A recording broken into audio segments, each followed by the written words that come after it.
Hello students, how are you? Today our topic is trends in population growth. The population on the earth is more than 7 billion. So अर्थ पे जो population है वो more than 7 billion है. It has grown to this size over centuries. यहाँ तक means 7 billion की population होने में जो है वो सेंचुरीज लगी हैं. ऐसा नहीं है कि with in few years population जो साइज है वो इतना बिग हो गया. इसने बिलियंस, इसने सेंचुरीज इसको डेवलप होने में, यहाँ तक पहुँचने में, पॉपुलेशन की ग्रोथ होने में काफ़ी सेंचुरीज लगी हैं. In the early period population of the world grew very slowly. So starting phase अगर अपन देखें, जब से ह्यूमन बीइंग अर्थ सरफेस पे है, जब से सिविलाइजेशन होने लगा है, सो उस टाइम में जो पॉपुलेशन ग्रोथ थी वो बहुत स्लोली ग्रोथ उसमें होती थी. It is only during the last few 100 years that population has increased at an alarming rate. Last few 100 years में ही पॉपुलेशन ने जो है वो बहुत ज़्यादा उसमें स्पीड अप आया है. एक अलार्मिंग स्टेज तक जो है पॉपुलेशन ने अपने आप को इंक्रीज कर लिया है, पॉपुलेशन इंक्रीज हो गई है. After the evolution and introduction of agriculture about 800 to 1200 years ago, the size of population was small, roughly 8 million. Means around 8,000 year back से 12,000 ईयर बैक अगर वो हम टाइम देखते हैं तो उस टाइम में जनरली हम लोग मानते हैं कि एग्रीकल्चर का इंट्रोडक्शन हुआ था. उस टाइम से एग्रीकल्चर ह्यूमन बीइंग कर रही है और अलग अलग तरीके से हम लोगों ने जो है वो एग्रीकल्चर के थ्रू प्रोडक्ट्स को और क्रॉप्स को हम लोगों ने ग्रो करना स्टार्ट कर दिया था. सो उस टाइम में जो पॉपुलेशन थी वो अराउंड 8 मिलियन के आसपास में थी. मींस 80 लाख के आसपास में जो पॉपुलेशन थी. In the first century AD it was below 300 million. So जो फर्स्ट सेंचुरी थी उस टाइम में जो पॉपुलेशन थी वो लेस देन, आप कह सकते हैं कि लेस देन 30 करोड़ और 300 मिलियन पॉपुलेशन जो थी. The expanding World trade during the 16th and century set the stage for rapid population growth.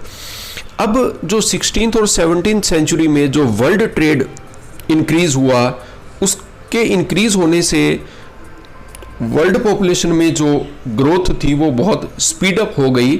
वहाँ से पॉपुलेशन ने ग्रोथ करना स्टार्ट कर दिया था. Around 1750 at the dawn of the industrial revolution the world population was 550 million. Means जब industrial revolution हुआ 1750s के आसपास में, जब इंडस्ट्रियल रेवोल्यूशन हुआ वर्ल्ड के अंदर में, सो उस टाइम में जो वर्ल्ड की पॉपुलेशन थी वो इंक्रीज होके 550 मिलियन तक जो है पॉपुलेशन पहुंच गई थी. World population exploded in the 18th century after the industrial revolution. So अब जैसे जैसे इंडस्ट्रियल रेवोल्यूशंस होते गए, लोगों की अर्निंग्स इंक्रीज होती गई, सो पॉपुलेशन भी जो थी वो इंक्रीज होना स्टार्ट हो गई थी. Technological advancement achieved so far helped in the reduction of birth rate and provided a stage for accelerated population growth. So जो इतना ज़्यादा जो टेक्नोलॉजिकली एडवांसमेंट हो गया, उससे हमने कहीं ना कहीं पॉपुलेशन को थोड़ा कंट्रोल में कर लिया. बट क्योंकि ऑलरेडी पॉपुलेशन जो थी वो बहुत लार्ज स्केल पे पॉपुलेशन हो चुकी थी वर्ल्ड के अंदर, सो अब जो पॉपुलेशन में जो एक नेचुरल ग्रोथ हो रही थी वो काफ़ी हाई थी. Next, doubling time of world population. It took more than a million years for the human population to attain the 1 million mark. Means अगर हम पॉपुलेशन को हिस्ट्री, अगर हम पॉपुलेशन ग्रोथ की हिस्ट्री देखें और पॉपुलेशन को अगर हम स्टार्टिंग से देखें, सो पॉपुलेशन को 1 मिलियन तक पहुंचने के लिए मिलियन मिलियंस ऑफ ईयर्स लगे थे जब उसने 1 मिलियन का फिगर जो उसने टच किया था, but it tooks only 12 year for it to rise from 1 billion to 6 billion. लेकिन अगर हम देखें जो बाद में जितना पॉपुलेशन ग्रोथ हुई, अगर हम 5 मिलियन टू 6 मिलियन, मतलब यहाँ भी 1 मिलियन पॉपुलेशन ग्रोथ हो गई, लेकिन अब जो 5 मिलियन टू 6 मिलियन जो पॉपुलेशन पहुंची उसने सिर्फ और सिर्फ 12 ईयर्स का टाइम लिया। सो 12 ईयर्स में जो पॉपुलेशन थी वो 1 मिलियन बढ़ गई, जबकि स्टार्टिंग में जो 1 मिलियन पॉपुलेशन का फिगर उसको टच करने के लिए बहुत ज़्यादा उसको टाइम लगा था। There is a great variation among regions in doubling their population। अब वर्ल्ड में ऐसे बहुत सारी कंट्रीज़ है, बहुत सारे ऐसे एरियाज़ है और बहुत सारे ऐसे रीजन है जिनसे कि पॉपुलेशन का जो डबलिंग टाइम है, मींस जितने टाइम में पॉपुलेशन डबल होती है, वो जो था वो वेरी करता है country to country, area to area और region to regions. Figure shows that developed countries are taking more time to double their population as compared to developing countries। So अगर हम इस फिगर को देखें तो हमें ये पता चलता है, अगर जो आपके टेबल में जो पॉपुलेशन ग्रोथ रेट जो एक फिगर दिया हुआ है उसको अगर हम देखें तो हमें ये पता चलता है कि जो डेवलप्ड कंट्रीज़ है उनमें पॉपुलेशन ग्रोथ जो है वो स्लो है, उसमें पॉपुलेशन ग्रोथ जो है वो कंट्रोल्ड है compare to developing countries. Means developing countries में पॉपुलेशन ग्रोथ हाई है और जो डेवलप्ड कंट्रीज है वहाँ पे पॉपुलेशन ग्रोथ जो है वो कंट्रोल्ड है, कम होती है। Special pattern of population change. Population growth in different parts of the world can be compared. The growth of population is low in developed countries as compared to developing countries। So जो population growth है वो world के different countries में उसकी जो growth rate है वो भी डिफरेंट है। So अब ये चीज़ देखी गई है कि जो population growth है वो डेवलप्ड कंट्रीज़ में लेस है compare to developing countries. Means developing countries में पॉपुलेशन ग्रोथ जो है वो हाई है और डेवलप्ड कंट्रीज़ में पॉपुलेशन ग्रोथ जो है वो कम है। Although the annual rate of population change seems to be low, it is actually not so. This is because generally अगर हम देखें तो हमें ये देखने को मिलता है कि पॉपुलेशन जो है वो धीरे धीरे करके पॉपुलेशन का जो रेट है, एनुअल रेट ऑफ पॉपुलेशन है, वो तो डिक्लाइन हुआ है, बट इसका मतलब ये नहीं है कि वर्ल्ड में पॉपुलेशन ग्रोथ होना बंद हो गई है। इसका रीज़न क्या है? When a small annual rate is applied to a very large population, it will lead to a large population change। Means कि वर्ल्ड की जो पॉपुलेशन है वो ऑलरेडी इतनी ज़्यादा अराउंड 7 बिलियन के आसपास में है। सो अगर 7 बिलियन में अगर हम थोड़ा अगर बर्थ रेट को अगर हम कंट्रोल भी कर लें, बर्थ रेट को अगर हम कम भी कर दें, तो भी जो बर्थ रेट जो एग्जिस्ट करेगी जो बर्थ रेट वो भी बहुत हाई होगी, क्योंकि ऑलरेडी वर्ल्ड की पॉपुलेशन जो है वो बहुत हाई है।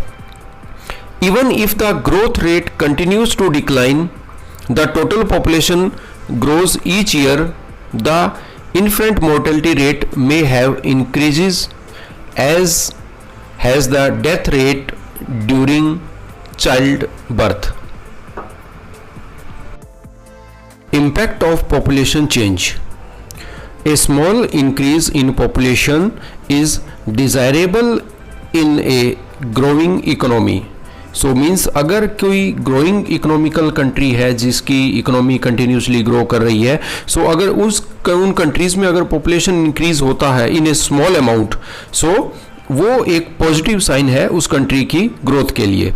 However population growth beyond a certain level lead to problems.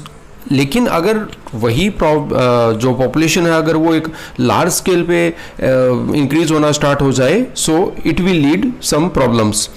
These the depletion of resources is the most serious. Population decline is also a matter of concern. सो अगर जो population अगर बहुत रैपिडली इंक्रीज हो रही है, बहुत speed से अगर ग्रो कर रही है पॉपुलेशन, सो उसका एक नेगेटिव इम्पैक्ट जो है वो उसके रिसोर्सिस के ऊपर में भी होगा, वो उन रिसोर्सिस के लिए एक प्रॉब्लम हो सकती है. सो अगर पॉपुलेशन इंक्रीज हो जाती है तो वो भी अपने आप में एक नेगेटिव इम्पैक्ट पॉपुलेशन का जो है वो रिसोर्सिस पे भी होता है. It indicates that resources that had supported A population earlier are known insufficient to maintain the population. So अगर पॉपुलेशन ज़्यादा इंक्रीज हो रही है किसी सर्टेन एरिया में, तो जो पॉपुलेशन स्टार्टिंग में पॉपुलेशन जो रिसोर्सेज स्टार्टिंग में पॉपुलेशन की नीड फुलफिल करने के लिए सफिशिएंट थे, अगर पॉपुलेशन इंक्रीज होती रही तो वो रिसोर्सेज जो है वो पॉपुलेशन की नीड को फुलफिल करने के लिए इनसफिशिएंट हो जाएंगे.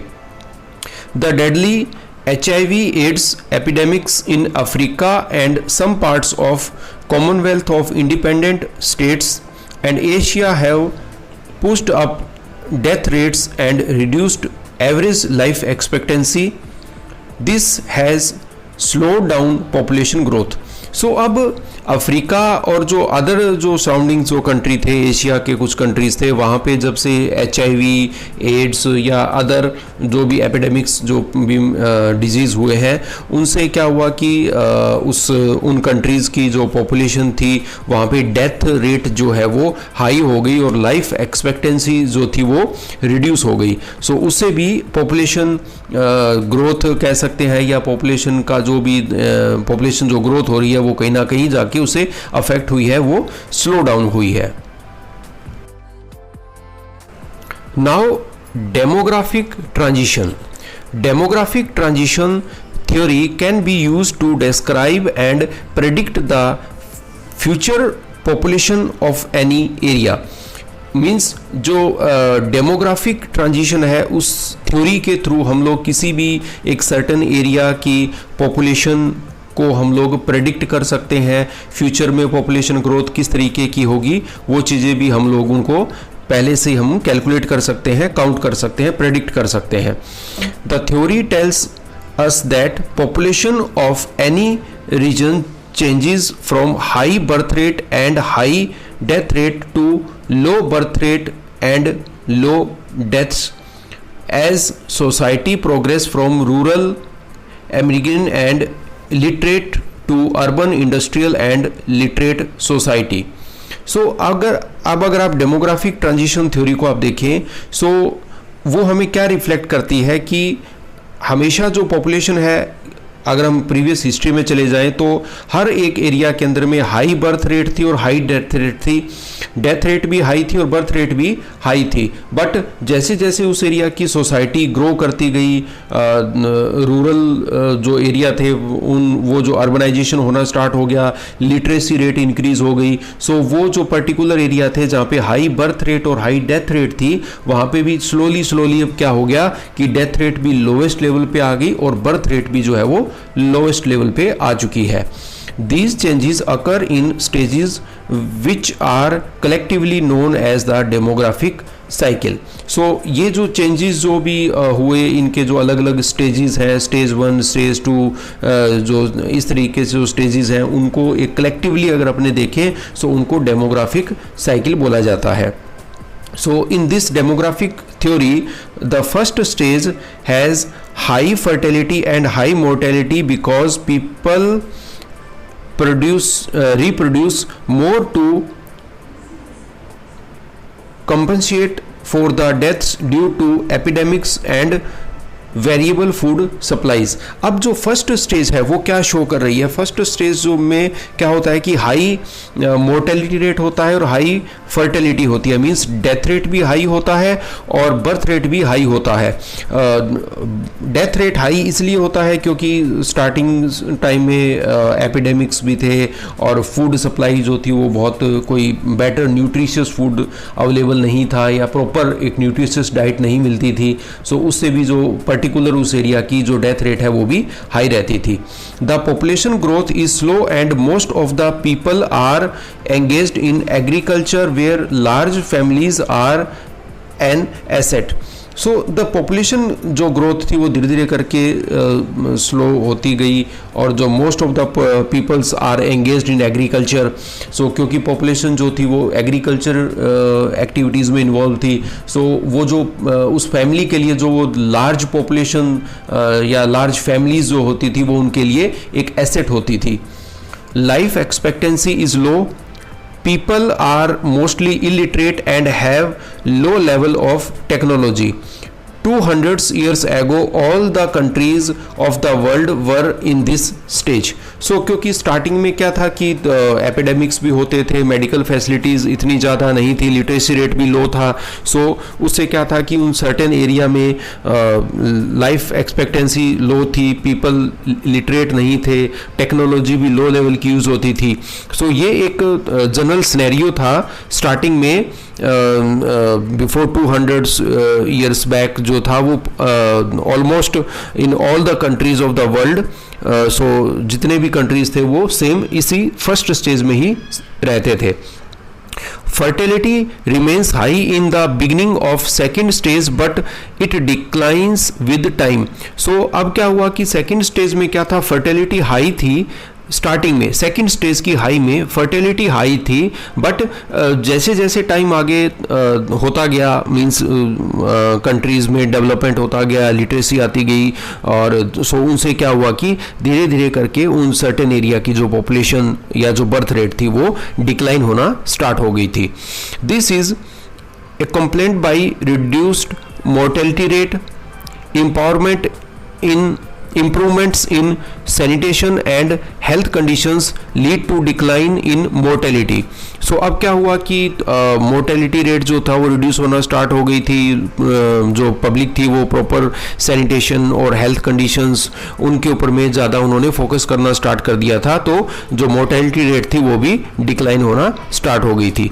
Because of this gap the net addition is next addition to population is high. So अब क्या हुआ कि पॉपुलेशन में जो डिक्लाइन था वो जो पॉपुलेशन में जो डेथ रेट थी वो स्लो डाउन हो गई, बर्थ रेट कंपेयर टू मतलब इतना ज़्यादा डाउन नहीं हुई। सो उनमें जो गैप था between birth rate and death rate वो थोड़ा सा हाई था, तो उससे क्या हुआ कि पॉपुलेशन जो थी वो हाई होती चली गई।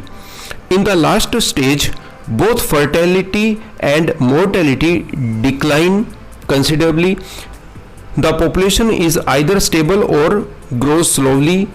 सो अब क्या हुआ कि लास्ट स्टेज में क्या हुआ कि मोर्टेलिटी रेट और जो फर्टिलिटी रेट थी, मतलब जो डेथ रेट और जो बर्थ रेट थे वो ऑलमोस्ट डिक्लाइन हो गई थी, ऑलमोस्ट वो स्टेबल कंडीशन में आ गई थी, लोवेस्ट लेवल पे आ गई थी। सो इससे क्या हुआ कि या तो उस कंट्री की, उस रीजन की, उस एरिया की पॉपुलेशन या तो स्टेबल हो गई, या उसमें बहुत जो ग्रोथ थी वो पॉपुलेशन ग्रोथ थी वो बहुत स्लोली हो रही थी।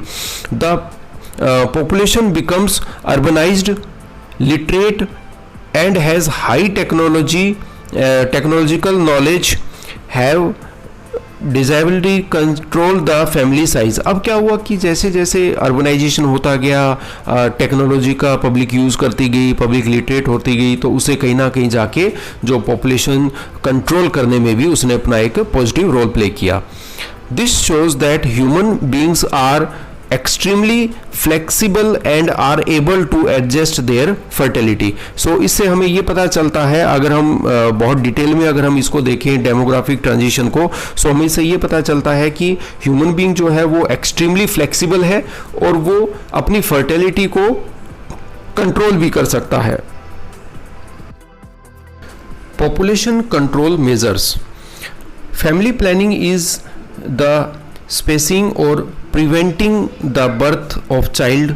सो जो फैमिली प्लानिंग है वो कहीं ना कहीं पॉपुलेशन कंट्रोल करने में अपना एक इम्पोर्टेंट रोल प्ले करती है। Access to family planning services is a significant factor in limiting population growth and improving women's health.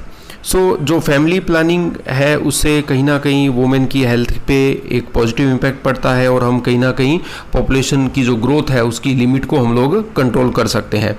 Propaganda, free availability of contraceptives and tax disincentives for large families are some of the measures which can help population control. So अब जो कुछ प्रोपोगेंडाज हैं, like government की तरफ से initiate लिए जाते हैं, एडवर्टाइजमेंट होती है, पब्लिक के लिए अवेयरनेस प्रोग्राम्स होते हैं, सो वो टाइम टू टाइम गवर्नमेंट जो है वो करवाती है। उसके अलावा जो टैक्स के अंदर में भी या गवर्नमेंट फैसिलिटीज़ देने में भी अगर गवर्नमेंट अगर उनको डिसकंटिन्यू करती है फैसिलिटीज़ को, सो वो भी कहीं ना कहीं जाके पॉपुलेशन को कंट्रोल करने में अपना एक इम्पोर्टेंट रोल प्ले करती है। Thomas Malthus in his theory started that the number of people would increase faster than the food supply. So Thomas ने एक थ्योरी दी थी, जिस थ्योरी के अंदर में ये था कि जिस स्पीड से पॉपुलेशन इंक्रीज हो रही है उस स्पीड से जो है वो फूड सप्लाई अवेलेबिलिटी जो है वो कहीं ना कहीं उतनी उस स्पीड से अवेलेबल नहीं हो पा रही है। मींस पॉपुलेशन ग्रोथ हाई हो रही है और जो फूड सप्लाई है वो कहीं ना कहीं कंपेयर टू दिस स्पीड थोड़ा सा स्लो है। Any further increase would result in a population crash, could be famine, disease and war. So अगर इसी तरीके से अगर पॉपुलेशन इंक्रीज होती रही तो वो कहीं ना कहीं सोसाइटी में सोसाइटी जो है वो क्रैश हो जाएगी। लाइक फेमाइन भी हो सकते हैं, डिजीज एंड वॉर की कंडीशन में भी ये सिचुएशंस बन सकती है। The preventive checks are better than the physical checks for the sustainability of our resources. The world will have to control the rapid population increase. So इस तरीके से हम लोग population को भी है वो हम लोग increase कर सकते हैं। So इस चैप्टर में इतना ही। नेक्स्ट चैप्टर में अपने नेक्स्ट वीडियोज़ में नेक्स्ट चैप्टर्स को अपने कंटिन्यू करेंगे। Thank you.